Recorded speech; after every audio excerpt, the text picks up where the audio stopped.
உங்களோட பேர் என்னங்கன்னா எங்கிருந்து வரீங்க? என்ன டிபார்ட்மெண்ட்? வணக்கம் சார், என்னுடைய பெயர் சாந்தமுருகன். நான் ராமநாதபுரம் மாவட்டத்திலேருந்து வர்றேன். நான் junior assistant in college education எடுத்திருக்கேன் சார். நான் எம்எஸ்சி பிஎட் படிச்சிருக்கேன், மேக்ஸ் டிபார்ட்மெண்ட்டு. எவ்வளோ கேள்விகள் போட்டீங்கண்ணா? நான் தமிழில் 87 கொஸ்டின்ஸ் போட்டேன். ஓகே. ஓவரால் 151 கொஸ்டின்ஸ் போட்டேன். ஓகே. தமிழ் எந்த மாதிரி படிக்கலாம் அப்படின்னு சொல்லுங்கள். தமிழ் ஹையஸ்ட்டாக போட்டதே 87 தான். 87 போட்டிருக்கீங்க. தமிழ் எப்படி படிக்கணும் அப்படின்றத சொல்லுங்கள். தமிழ் பார்த்தோம்னா, நான் முதல்ல ஸ்கூல் புக்கு எல்லாத்தையுமே ஃபஸ்ட்டு அதுதான் அடிப்படை.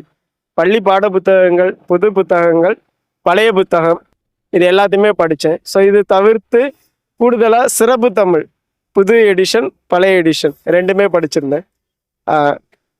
இப்போ கடந்த குரூப் 2ல் மெயின்ஸில் கேள்விகள் ரொம்ப கடினமாக இருந்ததுனால நான் இன்னும் கொஞ்சம் உள்ளூராக படிக்க ஆரம்பித்தேன். ஸோ அதன் அடிப்படையில் தமிழ் இணைய பல்கலைக்கழகத்திலேருந்து நிறைய சோர்ஸை டவுன்லோட் பண்ணி படிக்க ஆரம்பித்தேன். அதுலேயே நிறைய பிடிஎஃப் புத்தகங்கள் கிடக்குது. இலக்கணம் சார்ந்து இளங்குமரனார் தமிழ் வளம் புத்தகம், நல்ல தமிழ் எழுத வேண்டுமா, மரபு சொற்களுக்கு தனியாக புத்தகங்கள், ஒவ்வொன்றுக்கும் தனித்தனியாக புத்தகங்கள். கூடுதலாக நான் அந்த தேடுதல் காரணமாக நிறைய தேடி தேடி படிக்க ஆரம்பித்தேன். ஓகே. கலைச்சொற்கள்லாம் எங்கே படிச்சிங்கண்ணா? கலைச்சொற்கள் கொஞ்சம் கடினம் தான். ஸ்கூல் புக்கில் படித்தேன், அந்த அளவுக்கு பெருசாக ஒன்றும் வரல. பட்டு அந்த நமக்கு இருந்த முன்னறிவை வச்சு ஓரளவு கலைச்சொற்கள் எலிமினேட் பண்ணுறது மாதிரி தான் இருந்துச்சு. ரொம்ப டைரெக்டாக எதுவுமே கேட்கல. நம்ம படித்த அறிவை வச்சு முடிந்தாலும் இது வரும் வராது அப்படிங்கிற எலிமினேஷன் மெத்தடில் தான் பெரும்பான்மையான கலைச்சொற்கள் போடுறது மாதிரி இருந்துச்சு. இனி வரும் காலங்களில் தமிழுக்கு எந்த மாதிரி ஆஸ்பெக்ட்ஸ் படிக்கணும் அப்படின்னு சொல்லுங்கள். தமிழை பொறுத்தவரை 85 மதிப்பெண்கள் இலக்கணம் சார்ந்து தான் இருக்குது. ஸோ இலக்கணம் சார்ந்து அப்படின்னு பார்க்கும் பொழுது நம்ம பள்ளி பாட புத்தகங்களோட நிறுத்தினோம்னா நம்மளால் கூடுதலான மதிப்பெண் பெறுவது ரொம்ப குறைவு. ஸோ பள்ளி புத்தகங்களை தவிர்த்து நம்மளுடைய தேடுதல் அதிகமாக இருக்கும் பொழுது மதிப்பெண்ணும் அதிகமாக கிடைக்கும். அதே போல் என்ன அப்படின்னா, வெவ்வேறு அந்த டெஸ்ட் பேட்சை அதிகமாக போட்டேன். தமிழில் பார்க்கும் பொழுது அதிகமான நம்ம தேர்வுகள் அட்டன் பண்ணும் பொழுது அதனுடைய மதிப்பெண் கூடுதலாக கிடைக்க ஆரம்பிச்சிச்சு. சில டெலகிராமில் நிறைய கிடச்சிச்சு. நான் மெயினாக பார்க்கும் பொழுது சுரேஷ் ஐஎஸ் அகாடமியோடைய கொஸ்டின்ஸ் தான் அதிகமாக ஃபாலோ பண்ணேன். அவங்களுடைய டெஸ்ட் பேட்ச் தான் அதிகமாக ஃபாலோ பண்ணேன்.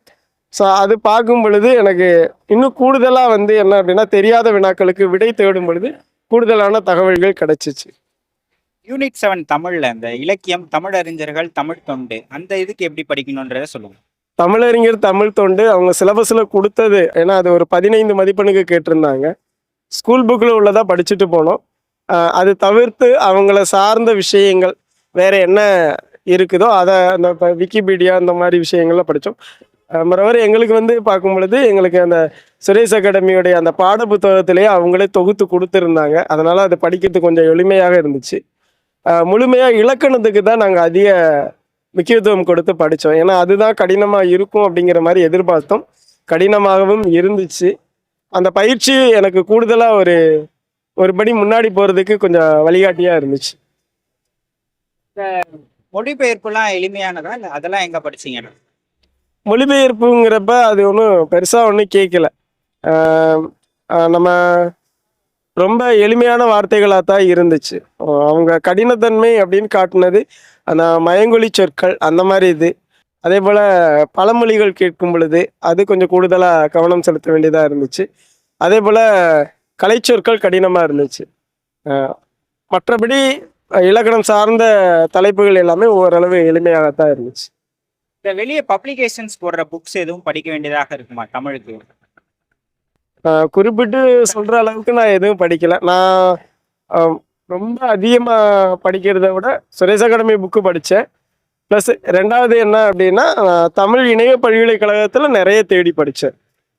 ஒவ்வொரு டாபிக்குக்கும் ஒவ்வொரு தலைப்புக்கும் ஒவ்வொரு புத்தகங்கள் படிக்கிறது மாதிரி இருந்துச்சு. ஏன்னா அந்த டைம் கொஞ்சம் கூடுதலான கால அவகாசம் இருந்ததுனால ஒவ்வொரு தலைப்புக்கும் இளங்குமரனார் தமிழ் வளத்தில் எழுத்துச்சொல் அந்த 2 டாபிக்கு மட்டும் ரொம்ப அதிகமாக படித்தேன். அது நல்ல தமிழ் எழுத வேண்டுமா பார்த்தேன். அப்போ கீவாஜ் அவருடைய புத்தகங்கள் படித்தேன். இலக்கணம் சார்ந்து மற்ற ஆசிரியர்கள் கொடுத்த புத்தகங்களையும் வேற என்ன எடுத்துக்காட்டுகள் கொடுத்துருக்காங்க, இலக்கணம் சார்ந்து அந்த புரிதல் இருக்கும், எடுத்துக்காட்டு என்ன வித்தியாசமாக கொடுத்துருக்காங்க அப்படிங்கிறத பார்த்து. ஓகே. மேக்ஸ் எப்படி படிச்சீங்கன்னு சொல்லணும். மேக்ஸுங்கிறப்ப என்ன அப்படின்னா இப்போ உள்ள அந்த ஸ்கூல் புக்கை தாண்டி என்ன ட்ரெண்டில் கேட்குறாங்க அப்படிங்கிறத பார்த்தேன்.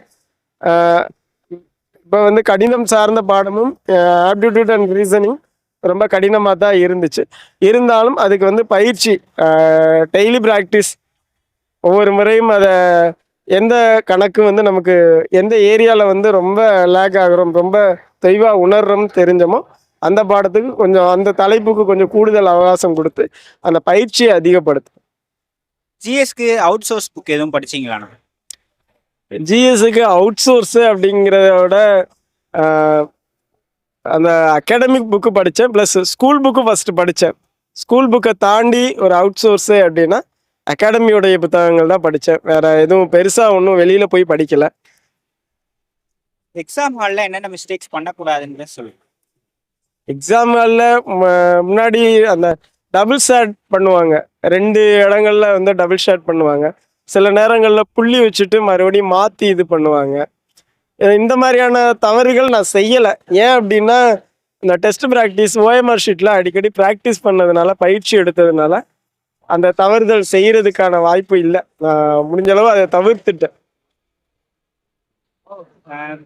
ரிவிஷன் மெத்தட் பற்றி சொல்லுங்கள், உங்களோட ரிவிஷன் மெத்தட். ரிவிஷனுங்கிறப்ப நமக்கு இப்போ தமிழை பொறுத்தவரை நான் வந்து ஸ்கூல் புக்குக்கு எதுவும் தனியாக நோட்ஸ் எடுத்துலாம் படிக்கலை.